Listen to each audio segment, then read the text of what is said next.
توشہ خانہ 2 یہ کیس ہم دوبارہ کیوں سن رہے ہیں؟ وہ اس لیے کہ آج اڈیالہ جیل میں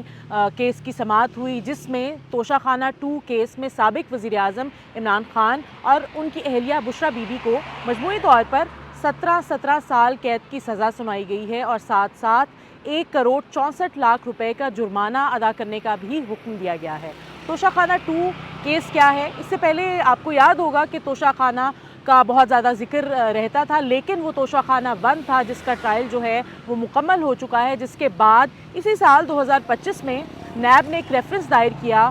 جولائی میں، جس میں کہا گیا تھا کہ عمران خان اور ان کی اہلیہ نے 10 قیمتی تحائف جو ہیں وہ خلاف قانون اپنے پاس رکھے اور اس کا الزام عائد کیا گیا تھا نیب کی جانب سے، جس کے بعد کیس کی سماعت کا باضابطہ آغاز کیا گیا۔ یہ تحائف کیا تھے؟ ان تحائف میں 10 تحائف میں 7 گھڑیاں تھیں اور اس میں ہیرے اور سونے کے سیٹ کے سمیت دیگر تحائف بھی شامل تھے، جس کی تفصیلات جو ہیں مکمل طور پر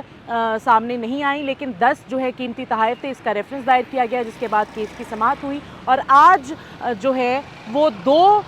جو ہے وہ سزائیں سنائی گئی، یعنی ایک کیس جو تھا وہ اینٹی کرپشن کی دفعہ جو ہے اس کے مطابق 10 سال قید کی سزا جو ہے عمران خان اور ان کی اہلیہ کو سنائی گئی ایک دفعہ کے تحت، جبکہ دوسری دفعہ کے تحت ان کو 7 سال قید کی سزا سنائی گئی ہے جو کہ پینل کوڈ کا ہے۔ تو مجموعی طور پر اس کیس میں 17 سال قید جو ہے وہ سنائی گئی ہے۔ اس کے علاوہ عمران خان اور ان کی اہلیہ کے خلاف دیگر کیسز میں بھی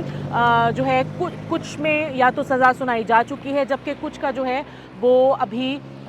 سماعت جو ہے وہ جاری ہے، اور اب دیکھنا یہ ہوگا کہ دیگر کیسز میں کس طرح سے یہ پیش رفت سامنے آتی ہے، آیا ان کے حق میں فیصلہ کیا جاتا ہے یا ان کے خلاف۔